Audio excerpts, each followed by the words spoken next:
하나님께서 이스라엘 향한 사랑을 계속해서 드러내고 계십니다. 오늘 본문에서는 하나님께서 진노의 잔을 거두신다라고 말씀합니다. 여기서 잔은 여기 보면은 이 심판을 의미합니다. 예수님도 이 잔을 내게서 거둘 수 있고 다른 방법으로 이 구원의 일을 이룰 수 있으면 아버지여 이 잔을 내게서 거두어 주시옵소서. 아니면은 내가 이 잔을 마시겠습니다. 그러니까 그 진노의 잔을 예수님이 몸소 심판의 그 잔을 마신 것이 바로 이 십자가의 사건입니다. 그 십자가 모든 십자가 아래에 우리를 죄를 거기에다가 못 박았습니다. 그렇게 우리 죄를 위해서 죽으신 그 잔이 바로 심판의 잔이었다 하는 것을 알 수 있습니다. 오늘도 하나님께서 이 진노의 잔을 하나님이 얻으시고 그 잔을 이제 거두신다 하는 것을 말씀하고 있습니다. 지난번에 이제 11절까지 말씀을 살펴보았습니다만 9절에서 11절의 말씀을 보게 되면 이런 말씀이 있습니다.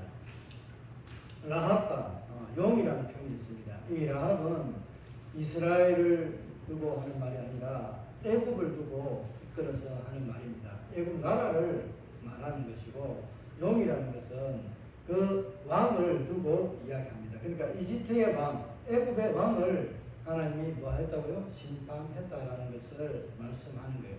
그렇게 했듯이 내가 바벨론에서 너희들을 옮겨놨지만은 그곳에서 내가 너희를 이끌어 낼 것이다. 그 진노의 잔이 나오면은 내가 너희들을 다시 이 고토로 돌려보낼 것이다. 누가? 내가 누구예요? 하나님이십니다. 하나님께서 반드시 내가 이렇게 했지만은 너희가 그 죄악의 대가를 다 치르고 나면은 내가 다시는 그 잔을 거두어서 이제 돌아오게 할 것이다 라고 그렇게 약속하는 말씀이 담겨 있습니다. 하나님께 이렇게 약속하는 이유는 뭘까요? 계속해서 이방인을 통해서 이방인에게 은혜를 입혀서 이스라엘이 돌아오게 하겠다. 또 이스라엘이 하나님의 은혜를 입어서 포로가 아닌 자유를 얻게 되는 그런 신앙의 자유를 얻게 될 것이다. 그렇게 계속해서 약속하시는 이유는 무엇일까요? 죄악에 헤매지 말고 나 여호와가 정말 하나님인 줄 알고 너희가 나를 의지하고 살으라고 그렇게 말씀하고 있는 겁니다. 이 말을 너무 많이 들어서인지 이스라엘은 그 하나님의 말씀대로 살지 않습니다. 오늘 12절의 본문의 말씀이 그것을 잘 드러내주고 있습니다. 12절의 말씀 한번 읽어볼까요? 이렇게 말씀하고 있습니다. 12절입니다. 이르시되 너희를 위로하는 자는 나 곧 나이니라. 요 하나님이라고 말씀합니다. 너는 어찌 어떠한 자이기에 죽을 사람을 두려워하며 풀같이 될 사람의 아들을 두려워하느냐 말씀합니다. 그렇게 말씀하고 난 뒤에 13절에 뭐라고 말씀해요? 하늘과 땅을 만드시고 사람을 지으신 하나님, 그리고 그 하나님께서 사람을 지으시고 그들에게 복을 주시고 생육하고 번성하는 그런 은혜들을 베풀어 주신 하나님, 그 하나님을 잊어버리고 두려워하는 그런 마음이 사라졌다라고 말씀하고 있습니다. 저와 여러분의 삶은 어떤 삶인지 오늘 이스라엘이 하나님이 이 이사야를 통해서 하고 있는 이 말씀과 같이 정말 나를 구원하신 우리 주 예수 그리스도를 잊어버리고 살아가고 있지 않는지. 그분은 창조주 하나님이시고 저와 여러분의 구원의 구원주이십니다. 우리의 생명 되시는 생명의 주이십니다. 우리의 모든 것 되시는 분이 바로 예수 그리스도 그분이십니다. 이스라엘은 하나님의 말씀을 이사야를 통해서 자기 백성, 자기 형제들로부터 일어난 일들을 다 들었습니다. 그 형제들로부터 나고 표현한 표현이 선지자들입니다. 이 선지자들의 말을 그들은 다 듣고 있습니다. 오늘도 수많은 교회들이 하나님의 말씀, 하나님의 메시지를 듣고 있습니다. 그러나 정작 하나님을 두려워하고 경외하는 마음으로 또 하나님의 말씀에 얼마만큼 순종하고 따라가고 있는지 한번 생각해 보면은 서로가 서로에게 다르게 판단할 수 있는 그런 소지들이 너무나도 많이 있습니다. 이런 입장에 견주어 볼 때 저 사람들이 잘못된 길을 가고 있고, 잘못된 길에 서 있다고 하는 저 사람들은 자기들을 비판하는 그들이 오히려 잘못된 길에 서 있다라고 말합니다. 그런데 오직 하나님의 말씀에 서 있는 사람은 누구일까요? 공의를 행하고 하나님의 빛에 거한 자, 소금의 그 3.2%입니까 6%의 그 맛을 내는 사람들, 이 사람들이 바로 하나님의 말씀에 거한 자들입니다. 오늘 본문에서 계속해서 말씀하고 있는 이 말씀을 보면은 하나님께서 바벨론으로 포로로 그들을 옮겨 놓았는데 그들이 하나님을 알라고 옮겨 놓았는데 뭐 한 거예요 지금? 하나님을 오히려 더 잊어버리고 망각하고 하나님이 자기들을 위로해주고 자기들을 건져줄 자이심을 알아야 됨에도 불구하고 여전히 하나님이 우리를 건져주실 자가 아니라는 거예요. 눈앞에 보이는 뭐가 더 큰 거예요? 바벨론의 정치가 더 그들을 사로잡는 거예요. 다르게 말하면 세상이 아무리 강하고 악하다 할지라도 우리 하나님은 세상을 어떻게 하시는 분이에요? 뒤에 말씀을 보게 되면 바다라는 표현들이 세상이라는 겁니다. 세상을 저어서 흔들어가지고 뒤죽박죽되게끔 할 정도로 그렇게 흉흉하게 과거의 성경에는 흉흉하게 만들어버릴 수 있는 그런 분이 바로 하나님이시라는 것을 말씀합니다. 이런 하나님이 저와 여러분 하나님이라니까요. 세상이 아무리 강해도 하나님께서 그 강한 편팔로 흔들고 저어버리면 그들이 힘을 쓸까요? 못 쓸까요? 세상은 하나님 손 안에 무너져 내립니다. 다르게 말하면 믿는 자들 앞에서 뭐 할까요? 사라지고 없어지는 거예요. 그럼에도 불구하고 오늘 표현이 뭐예요? 12절에 내가 너를 위로하는 자, 유일하다. 나밖에 없다라고 내가 너를 유일하게 위로해 줄 수 있는 자 나다. 꼭 그가 나다라고 그렇게 강조하면서 말씀하고 있습니다. 이렇게까지 강조한다는 것은 어떤 의미가 있습니까? 말을 안 한다는 거예요. 말을 안 들어. 하나님을 생각하고 있지 않다는 것을 말하는 거예요. 역설적으로 표현하는 거잖아요. 우리가 강하게 똑같은 말을 두 번, 세 번 반복하는 건 뭐예요? 이것은 알아들으라고, 정신을 좀 차리라고 강력하게 이 말의 메시지를 전달하기 위한 수단으로 쓰는 게 반복하는 거잖아요. 이스라엘은요, 똑같은 글자를, 똑같은 단어를 반복하지 않습니다. 유사 형태 언어를 가지고 두 번, 세 번 반복합니다. 보통 두 번 정도 합니다. 세 번 정도 하면 어떻게 될까요? 이거는 너무나도 강력한 메시지예요. 이렇게 반복하는 거예요. 12절에 뭐라고 했어요? 여러분의 위로자가 나다라고 말하는 그 여호와님이 여러분의 위로자입니까? 여러분의 힘이십니까? 다르게 물어보면 질문하면 뭡니까? 여러분의 구원자가 누구입니까? 세상이 더 강해 보입니까? 아니면 우리의 눈에 보이지 않지만 우리의 구원자 예수 그리스도가 더 강해 보입니까? 여러분 무엇이 더 강해 보입니까? 이 세상을 살면서 여러분 눈에는 때로는 세상이 더 훨씬 강하게 보일 때도 있습니다. 저는 마찬가지예요. 똑같습니다. 그러나 세상보다 강하고 세상을 움직이고 다스리시는 우리 주 하나님, 그분이 더 강하다는 사실을 잊지 마시길 바랍니다. 오늘 본문에서 그것을 지적하고 있잖아요. 세상 것 아무리 강해도 그 하나님께서 바벨론이 아무리 강해도 그 손에서 뺏을 수 있다고 했어요? 못 뺏는다고 했습니까?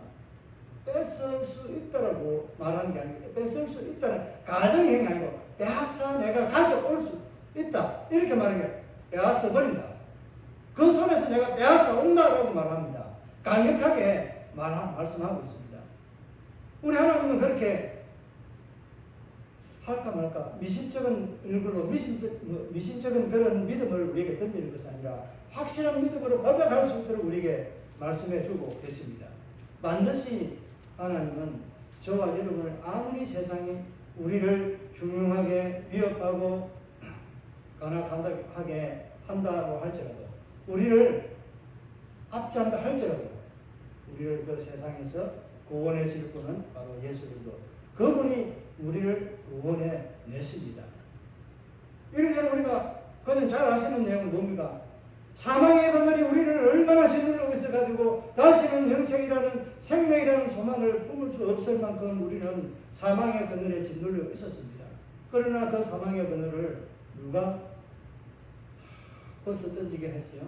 우리 예수 그리스도가 십자가에서 우리가 죽음으로 인해서 그 사망이 우리를 짓누르던 그 죄악의 짐을 부수기 시작합니다.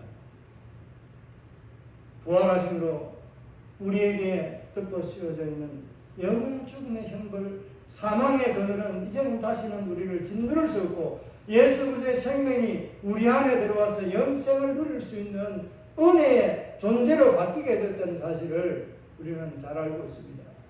이와 같이 저와 여러분은 눈에 보이는 세상이나 악의 강력함을 보지 마시고 나와 함께 하시는 우리 주 예수 그리스도 우리 하나님을 보시기를 바랍니다.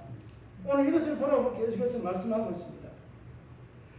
13절을 이어서 뭐라고 말씀하고 있어요? 하늘을 펴고 땅의 기초를 정하고 너를 지은 자여, 자 여호와여, 여호와를 어찌하여 잊어버렸느냐? 너를 멸하려고 준비하는 저 학대자의 분노를 뭐라고요?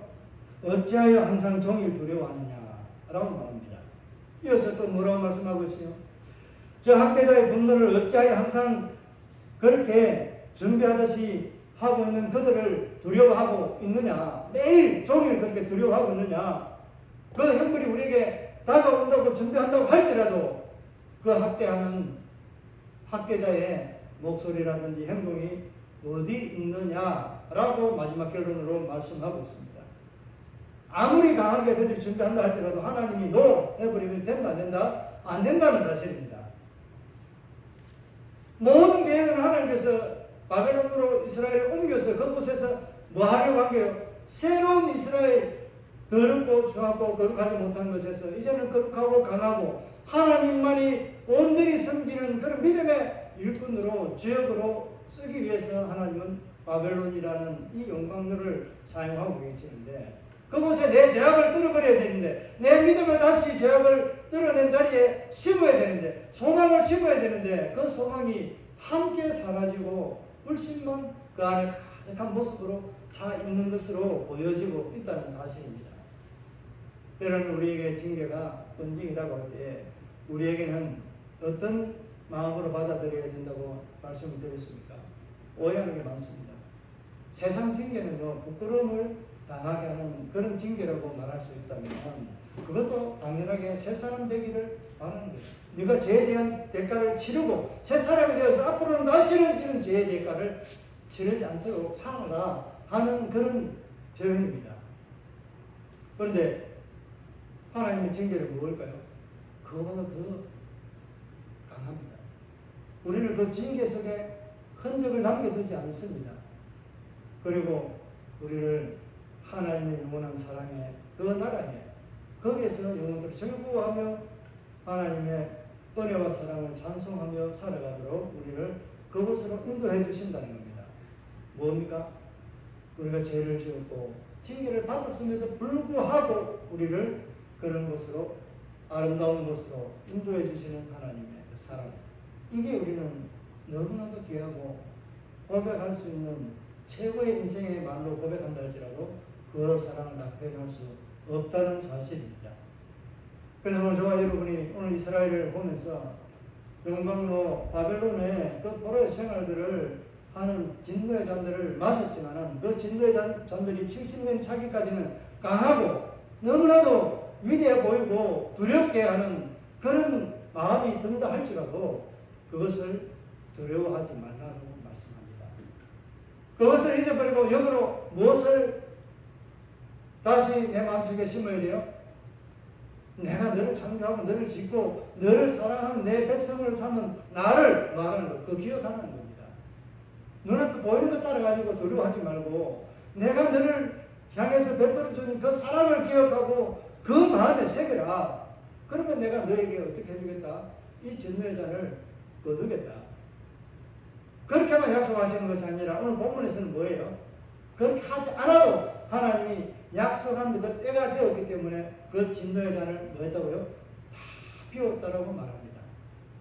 다 비워버렸기 때문에 이제는 너희에게 임할 그런 죄악에 너희 조상들 너희들까지 있은 그 모든 죄악에 죄들을 물어보지도 따지지도 않고 다 끝이 났다. 그런데 너희가 다시 돌아와야 되는데 돌아오는 그 길에 너희를 인도해 줄 사람이 아무도 없구나 라는 것을 말씀하고 있는 거예요.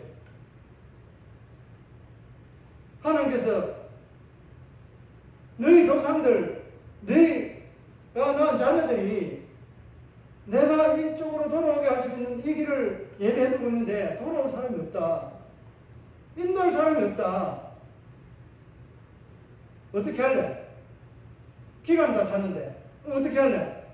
물어보면 뭐라 하겠어요? 제가 하겠습니다. 무슨 자격으로? 아무도 그렇게 강하게 인도할 사람이 없다는 사실입니다. 불행하게도. 그래서 하나님께 준비한 것이 그것을 알고 누구를 통해서 인도한다고요? 이방인이었던 고레스를 통해서 하나님은 갑자기 오늘 본문에도 그렇게 말씀하고 있습니다. 그렇게 갑자기 어느 날 너희가 새가 겨울에 걸려서 허우적거리고 발버둥치고 그렇게 하던 이 모습으로 지쳐서 양들이 거울에 걸려가지고 지쳐서 허우적거리다가 모퉁이에 쓰러져 있는 그런 상태로 있는 이 상황에서 그 어떤 누가 나와서 그 양들 지친 양들을 인도하고 일으켜 세울 자가 있느냐? 아무도 없다는 거예요. 누가 할 수 있어요? 오직 우리 주 여호와 하나님만이 그렇게 할 수 있다라고 말씀합니다.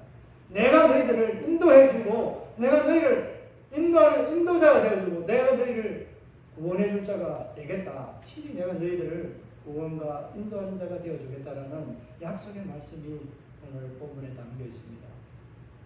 이 말씀을 하면서 이스라엘 그 사람들 자손들 중에는 인도할 자가 아무도 없다라고 말씀하고 있습니다.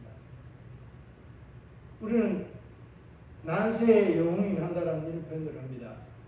어떻게 보면은 이스라엘은 바벨론 포로에 잡혀 있는 이 시간이 난세 아닌가요?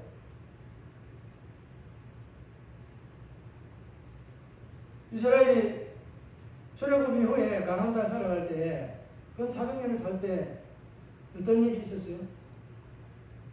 그 난세를 자주 만납니다. 사사들을 통해서 그 부르짐에 하나님은 응답해 주시고 그 한 사람을 예비해 두셔서 이스라엘을 그 억압과 압제나 약탈과 이런 것들로부터 보호를 해 주셨습니다. 하나님은 그때마다 이스라엘 부르짖을 때마다 그런 사람들을 준비해서 구원해 주셨습니다. 이제는 그렇게 부르짖지 않아도 우리에게 무슨 일이 있어요? 우리의 구원자 인도자가 되시는 분 예수 그리스도 그분이 우리에게 구원자가 되고 인도자가 됩니다. 성령도 마찬가지 우리의 인도자가 되어주십니다. 우리를 도우는 자가 되어주셔서 우리에게 도움을 주십니다. 그러니까 내 안에 늘 함께 하고 있음에도 불구하고 뭐 하는 거 우리는 그것을 잊어버릴 때가 참 많이 있다는 사실을 생각하면 됩니다. 그렇게 오늘 이 본문의 말씀을 보면서 하나님께서 인도자가 없는데 출애굽할 때는 강력한 모세와 같은 그런 인도자를 하나님께 준비해 두셨습니다. 그 인도자 모세를 통해서 그 광야길을 걸어가게 하고 광야길에서 승리한 삶으로 살아가게 했습니다. 가나안 땅 정복에는 여호수아라는 인물을 통해서 그렇게 하나님의 인도함을 받게 했습니다. 그러나 특이하게도 바벨론 포로에서는 돌아오는데 이와 같은 준비된 인도자가 없다라는 사실입니다. 이 의미가 어떤 의미를 담고 있다고 생각합니까? 다른 것 특별한 것보다는 하나님이 친히 인도자가 되어주시고 그들의 구원자가 되어주셔서 그들을 인도하고 구원해 주시는 그런 일들을 하시는 하나님이 된다는 것을 말씀하고 있습니다. 오늘 하늘과 땅에 모든 기초를 놓고 지으신 우리 하나님을 잊어버리는 그런 망각의 은사를 가지지 마시기 바랍니다. 오직 우리 주 하나님, 온 세상을 지으시고 나를 지으신 이 하나님을 기억하며 그 하나님의 은혜를 인도를 따라 살아가도록 날마다 하나님의 은혜를 구하시길 바랍니다. 오늘 하나님께서 비틀거리는 잔을 그들에게서 지어버리고 마시게 했다라고 그렇게 말씀하시는 것 앞에서 설명을 좀 드렸습니다. 그래서 그들에게 비틀거리는 잔, 이것은 진노의 잔, 심판의 잔이라는 것을 말씀을 드렸습니다. 그러니까 심판을 하나님께서 다 비워버렸다. 바벨론에서 이제 그것이 끝이 났다는 것을 말씀합니다. 그런데 오늘 이런 말씀을 하고 있습니다. 17절에서 21절까지 말씀 가운데 보면 19절에 보면은 이렇게 말합니다. 이 두 가지 일이 내게 닥쳤으니 누가 너를 위하여 슬퍼하랴. 곧 황폐와 멸망이요 기근과 칼이라. 누가 너를 위로하랴 라고 말씀합니다. 이런 일들이 닥쳤다라고 말하면서 이때 도와줄 자가 누가 있느냐라고 말합니다. 이 두 가지 일이라고 표현했는데 이 두 가지 일이라고 보다는 쌍수로 있는 것. 우리가 쌍수 얼굴에 뭐가 있어요? 눈이 두 개잖아요. 콧구멍도 두 개입니다. 입은 하나입니다. 귀가 두 개입니다. 이와 같이 쌍으로 된 것을 하나로 보는 거예요. 그래서 이것은 이제 이 단수인데 눈이 오른쪽을 왼쪽은 이렇게 구분해서 말합니까? 말할 때는 이제 할 때는 그렇게 하지만 눈이라고 말할 때는 좌우 눈을 동시에 이야기해요. 귀를 이야기할 때도 좌우 귀를 동시에 이야기하잖아요. 이렇게 같이 그러니까 하나인데 두 개가 되어 있는 이것을 말하는데 이것은 두 가지라고 말합니다. 황폐와 뭐를 이야기하고 있어요? 멸망, 전쟁과 같은 거예요. 뒤에도 기근과 칼, 전쟁과 앞에 황폐라는 것은 어떤 연유로 인해서 황폐가 될지 우리가 기근이나 인맥과 같은 이런 것으로 황폐가 될 수 있습니다. 그러나 전쟁을 대개 보면은 이렇게 황폐되고 멸망합니다. 그죠? 그러니까 칼은 전쟁을 또 상징하잖아요. 그러니까 죽음과 이런 것들이 그들에게 당했다는, 임했다는 겁니다. 이스라엘에 이와 같은 일들이 당했었는데 누가 그곳에서 건져주고 누가 그들을 위로해 줄 것인가 라는 것을 말씀하고 있는 거예요. 오직 위로자는 누구라는 거예요? 12절은 뭐라고 했어요? 위로자는 나라고 이야기합니다. 여호와 하나님이라고 말씀하고 있습니다. 여호와 하나님만 유일하게 그들을 위로해주고 건져주실 분이라고 말씀하고 있습니다. 그러나 이 두 가지 쌍으로 된 이 일들이 어떻게 됐다고요? 바벨론에서 끝이 났다라고 하는 사실을 말씀하고 있습니다. 그런데 돌아오는 그 길에 인도자가 없다 하는 이런 탄식과 같은 소리를 하고 있습니다. 이렇게 이스라엘의 인도자가 없을 때 하나님께서는 친히 그들의 인도자가 되어 주셔서 구원자가 되고 그렇게 이스라엘을 친히 챙기시는 분이 되겠다라고 말씀하고 계십니다. 이 말씀들을 종합해서 보면은 뭘 말하고 있는 거예요? 이스라엘이 바벨론 포로에서 그 복역의 기간이 다 되었다 안 되었다? 다 되었다. 하나님이 정한 때가 다 되었는데 돌아올 기약이 이제 없는 것이 아니라 돌아올 때가 되었는데 그들을 인도할 사람이 없다는 거예요. 그러면 에스라나 느헤미야 같은 사람은 그 인도할 사람이 없는데 어떻게 그들은 지도자로 세워졌는가? 여기서는 의미가 좀 다릅니다. 모세와 같이 강력한 지도자, 맞서서 싸워서 데리고 나오는 그런 악에서 싸워서 이겨서 데리고 나오는 것. 예수님이 모든 사망 그늘의 악의 모든 것들을 사망의 그늘에 있는 것까지 다 제해버리고 우리를 어떻게 했어요? 건져내심으로 부활하신 그때 우리는 모든 것을 다 회복하고 하나님 아버지께로 나아가는 은혜를 입었다는 사실이잖아요. 모세도 이와 같이 예수님의 모형을 그려준 거예요. 근데 그렇게 할 지도자가 있다 없다? 없었다는 거예요. 에스라와 같은 느헤미야 같은 이런 한 부분적으로 이끌 선지자와 같은 이런 지도자는 있었지만은 정말 대적해서 싸워서 이길 수 있는 그런 사람은 없다. 지도자가 없다. 그러면은 의문이 하나 생기잖아요. 하나님이 친히 구원자가 되고 인도자가 되어 주시겠다라는데 그럼 어떻게 인도자가 되어 주실 것인가 하는 것이 우리에게 질문으로 남지 않습니까? 무엇을 의미하는 것 같습니까? 하나님 앞으로 메시아를 통해서 이런 일들을 하시겠다는 것을 구체적으로 보여주진 않지만 막대기로 모형적으로 우리에게 비춰주는 그림자와 같은 모형을 보여주고 있다는 사실입니다. 지난 시간에 회복되어야 될 이유가 뭐라고 했어요? 이스라엘이 죄악 가운데서 바벨 포로에서 회복되고 돌아와야 될 이유가 뭐라고 했어요? 메시아가 오기로 약속된 구속사의 맥이 거기서 끊어지는데 끊어지지 않고 이어지고 예수 그리스도 메시아가 오기까지 있으려고 하면 누구를 통해서 오신다고 했어요? 아브라함의 가문이에요. 아브라함의 자손이에요. 그리고 특별히 왕권을 가지고 오는 그 왕권은 누구에게 있어요? 다윗의 왕권을 가지고 오는 다윗의 지파에 있습니다. 유다 지파에 있습니다. 그러니까 이것이 중간에 바빌론 포로에서 끊어지게 되면 어떻게 돼요? 마지막은 시정자와 같은 이 유다를 바빌론에 다시 이 깨끗하게 하려고 보내놨는데 더 잊어버리고 없는 거예요. 그러니까 이 방법으로 이제 하나님이 내가 너희들이 기회를 다 줬는데 안 되겠구나. 하나님 몰라서 할까요? 이제는 새로운 방법을 너희들에게 그 길을 열어줘서 그 길로 내가 그것을 통해서 하겠다 하는 모형적인 것을 그림자로 오늘 보여주는 이게 바로 하나님께서 그 진노의 잔을 심판을 거두게 되는 이유입니다. 이스라엘이 망하지 않는 이유가 뭐예요? 저와 여러분이 망하지 않는 이유가 뭐예요?